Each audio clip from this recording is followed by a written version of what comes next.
Howdy, and welcome to another episode of Untold Tales from This Side of Nowhere. I'm your host, Connor Jones, and I'm here this week sharing with you another story from about as close as you can get to the middle of nowhere, that is Poverty Flats, Wyoming. But first, let's hear about our sponsors.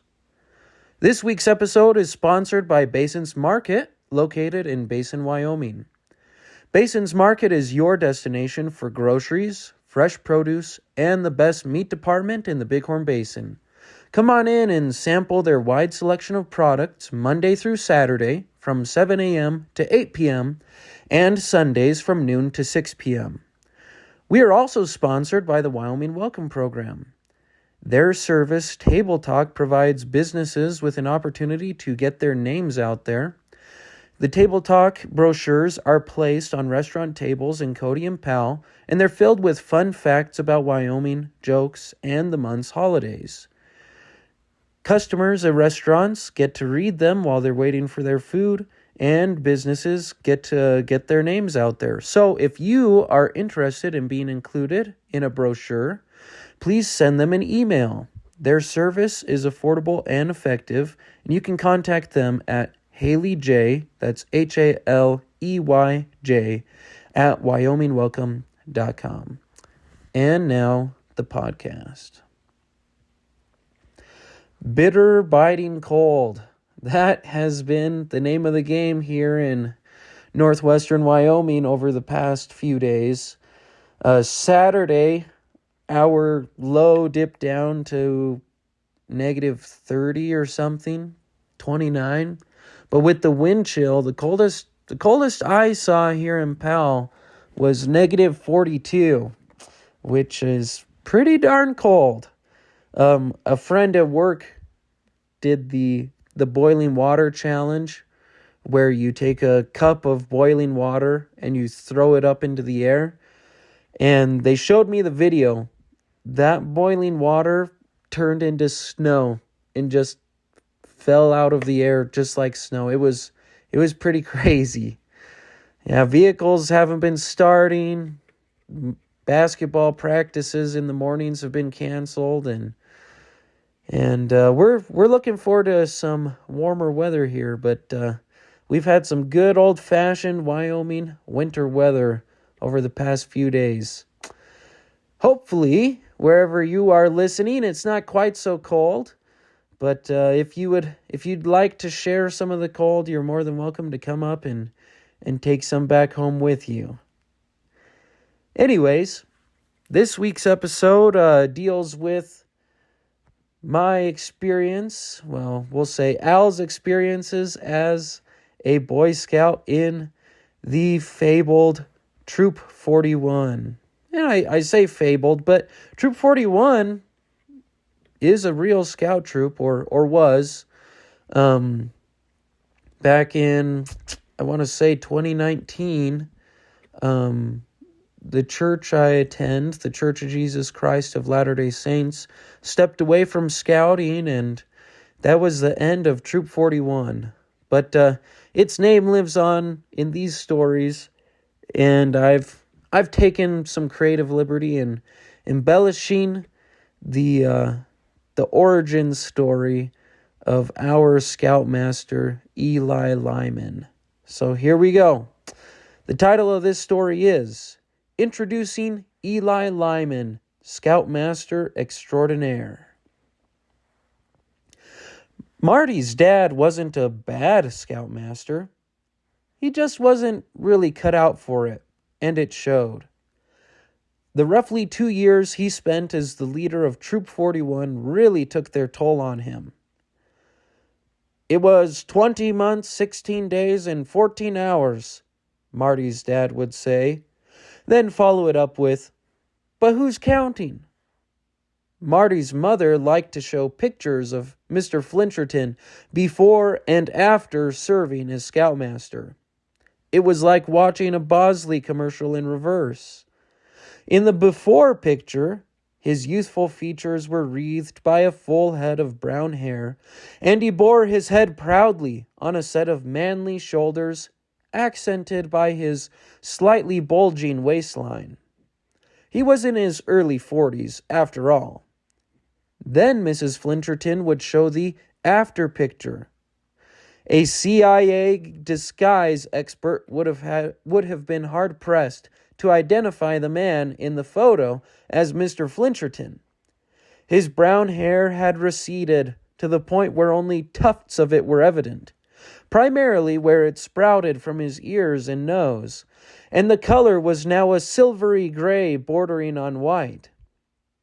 His withered frame appeared twice the age it had been just 2 years before, and his shoulders were hunched from countless miles of hiking under the soul-crushing weight of an, quote, ultralight backpack.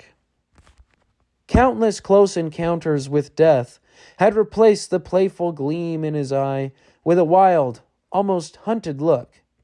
Apparently, Mr. Flincherton had only been allowed to end his tenure as Scoutmaster after he found a replacement, and it had only taken approximately 20 months, 16 days, and 14 hours to do so. Maybe if he could have found someone to replace him sooner, it might have saved his health, if not some of his hair. Luckily, Mr. Flincherton worked as an optometrist in Cody, and his diminished physical condition didn't have too great an impact on his work. I'm told it was a bit disconcerting to receive an eye exam from Mr. Flincherton, though. It would seem it can be uncomfortable and even frightening to have a man with bushy nasal hair and a wild, almost hunted look stare into your eyes for any length of time. Regardless of the impact Mr. Flincherton's time as our Scoutmaster had on his appearance, we boys would forever remember those years as a truly great chapter in our scouting careers. It was, after all, during that time we discovered just how much gasoline it takes to start a small forest fire.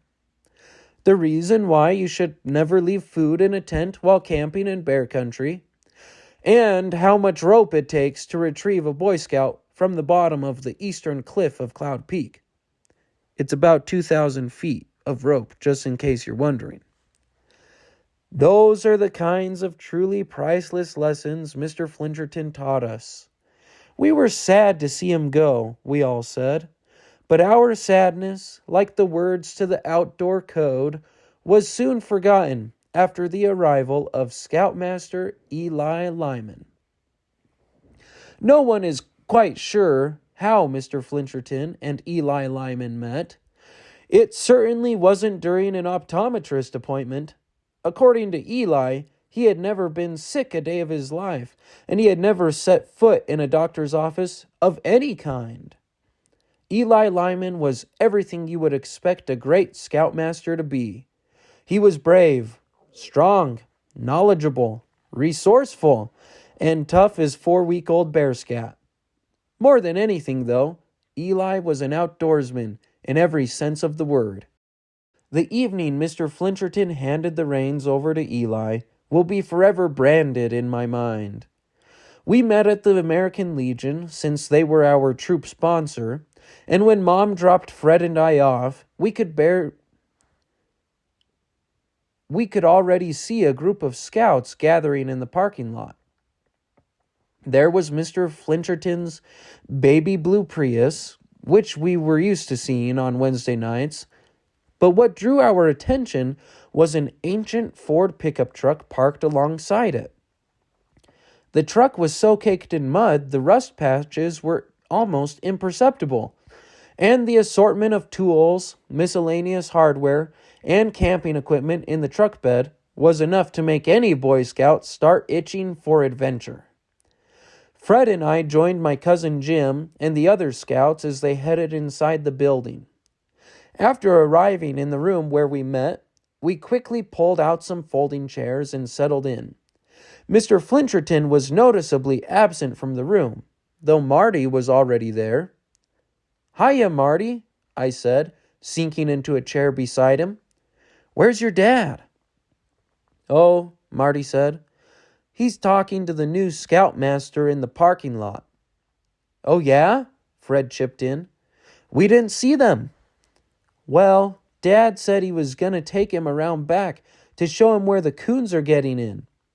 "Coons?" I asked. "Coons are getting into the building?" "Not exactly," Marty said. "I think that was an excuse to get Mr. Lyman to come." I was now thoroughly confused. "What do you mean, an excuse?" "Well," Marty breathed, "I don't think Dad wants Mr. Lyman to know." "To know what?" Fred asked. "To know that he's the new Scoutmaster," Marty shrugged. I frowned. "Last Wednesday when we met, your dad said we were going to get a new Scoutmaster. That was a week ago. And he still hasn't told the new guy he's taking over?" Marty shook his head. "It's complicated, I guess. Or at least that's what Dad said." We didn't get a chance to hear what Marty's dad meant by complicated, because just then we heard Mr. Flincherton's voice in the hall outside. "I think there's a nest in the attic," he was saying. "They've probably been climbing through the air ducts. If you want to go take a look in there, I'll get a flashlight for you." "Oh, I've already got one here," a gruff voice growled in response. The door swung open, and we were abruptly introduced to the rugged appearance of Ely Lyman. My first impression was that he looked confused. That may be due to the fact that he was more prepared for a room full of raccoons than he was for a troop of Boy Scouts. For a moment, Ely stared at us, and we stared at him. We took in his wiry frame, his flat, thinning blonde hair, and his square jaw. A whiff of skunk, mingled with campfire smoke, hung about him. He wore an old flannel two-pocket shirt, along with a pair of worn denim jeans, and a hunting knife hung from his belt in a leather sheath. The hiking boots on his feet were still crusted with mud that bore a strong resemblance to the clay that caked the pickup truck outside. Everything about him belied his occupation as a woodsman. Here was a bona fide mountain man if I had ever seen one. An odd silence fell over the room. Then Mr. Flincherton poked his head in behind Ely with a nervous cough. "Ahem," Mr. Flincherton began. "Ely, these are our Boy Scouts. Remember, I mentioned I have been a Scoutmaster for the past couple years." Ely looked puzzled. "You might have mentioned it, but I thought—" "Boys, this is Ely Lyman," Mr. Flincherton said, cutting the befuddled Ely off mid-sentence. "Hi, Ely," we chanted. "Are you going to be our new Scoutmaster?" Jim piped up, undisguised excitement plastered across his face. "Who? Me?" Ely spluttered, pointing one of his knobby fingers at his own chest. "Well, you see," Mr. Flincherton said, looking like someone had just caught him hunting elk out of season, "I've been Scoutmaster for a long time now, and the truth is, I haven't actually seen any raccoons in the building." "Wait a sec," Ely murmured. "You asked me to come in here so you could rope me into being a Scoutmaster?" Mr. Flincherton's face grew red. "Well, when you put it like that—" "Mr. Lyman," Fred suddenly spoke up, interrupting the conversation, "is that your truck out there?"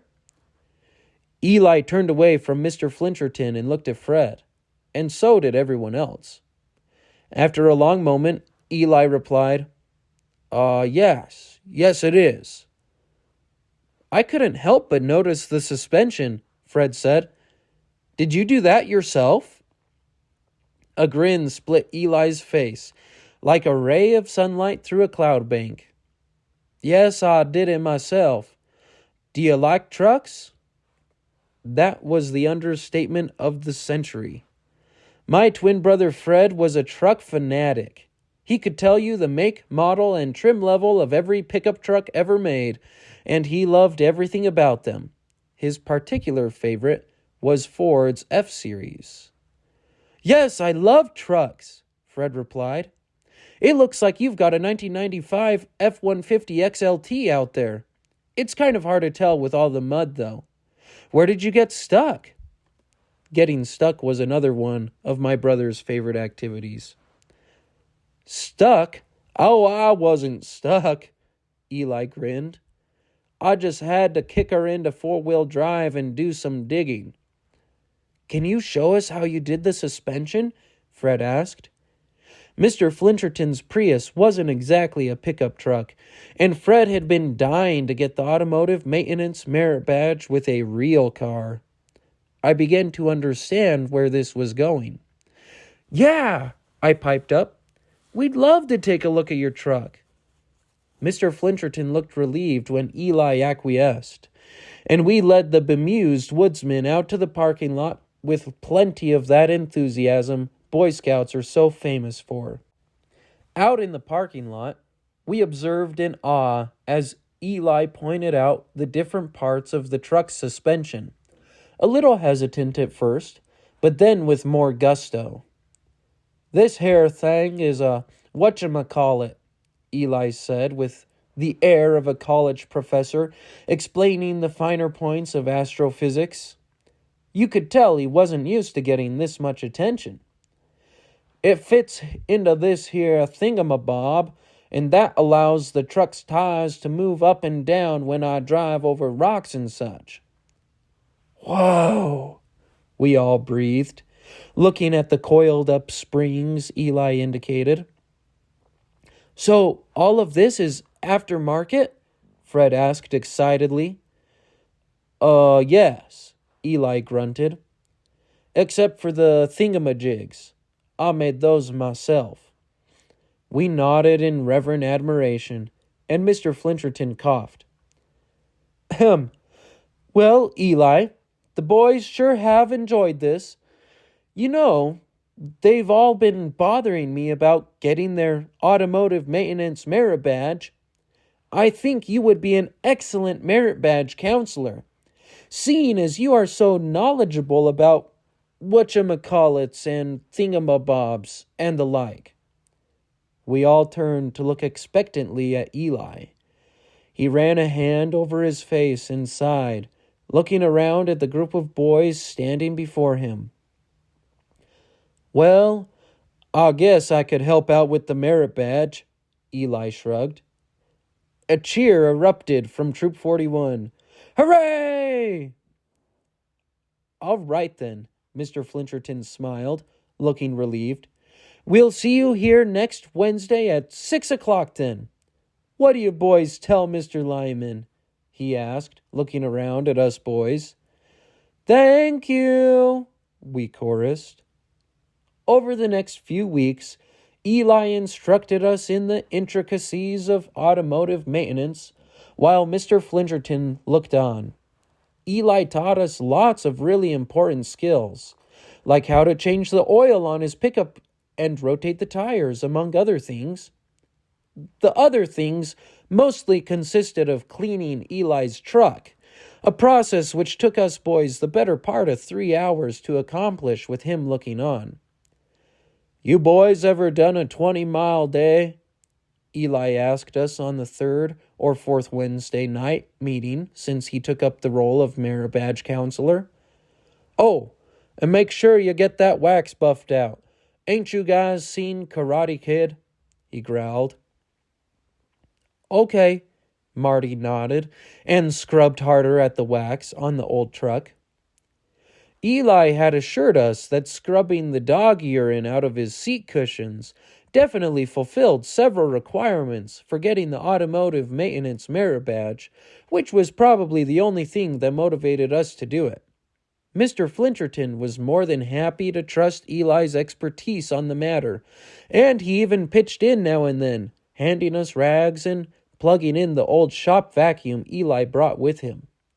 Now we were excited to fulfill the last of the merit badge's requirements and move on to other things. We were more than a little hopeful that Eli might do the same with us. Did you say a 20-mile day? Jim asked. Yup, Eli replied. Nah, I don't think we've done one before. We hiked up Cloud Peak once, though. That's quite a hike, Eli said, betraying a small hint of surprise.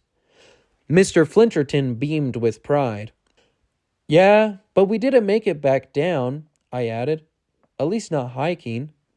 Mr. Flincherton's smile faded. The nice guys from the search and rescue gave us a ride back off the mountain on their horses. Marty was the only one who missed out. He was hanging on the stretcher below the helicopter they flew in after he fell off the cliff on the east side of Cloud Peak. Say what? Eli spluttered, choking on the Diet Mountain Dew he had been sipping. You got hauled off of Cloud Peak by a helicopter? Well, the boys like to exaggerate, Mr. Flincherton began, but he was cut off by his son mid-sentence. Yeah, Marty grinned. I thought it would be a whole lot cooler getting carried out on a stretcher under a helicopter than it actually was. All I could see was the bottom of it, at least at first. Then I couldn't see anything on account of my head injury and the stretcher started spinning so fast. Spinning? Eli croaked, working the last of his Mountain Dew out of his esophagus. Yep, Fred nodded as he wiped away the last of the wax on the hood of Eli's truck. I guess the downdraft from the rotor on a helicopter can get you spinning pretty fast. We thought getting rescued was going to be the death of Marty. Ha ha ha, Mr. Flincherton chuckled nervously. Like I said, the boys like to exaggerate. Well, I'll be darned, Eli grunted, wiping at the Mountain Dew he had coughed up onto his shirt. It sounds like you boys might actually need a little less adventure. A chorus of boos and contrary opinions met that statement. No way, I yelled. We want to do a 20-mile day. Well, it would help get you boys in shape for some real hiking this summer, Eli mused. He fluffed the yellowing pillow he had placed on the hard metal folding chair to serve as a cushion. Let's do it. If my memory serves me rightly, a 20-mile hike is a requirement for the hiking merit badge. Everyone stared at Eli, shocked. Mr. Flincherton coughed, then said slowly, You, are thinking ahead, are you? Does that mean you would be, willing to take up the role of Scoutmaster for Troop 41? I'm sure Mr. Flincherton was devastated at the thought of giving up leadership of our scout troop, but he hid his emotions well. The way he clasped his hands and pretended to plead with Eli from his knees, like a death row inmate appealing to a judge, almost fooled me. But I knew he was really pretty sad to think he might no longer be spending his Wednesday evenings and most of his summer weekends with us boys. A grin cracked Eli's weathered face. Shucks, why not?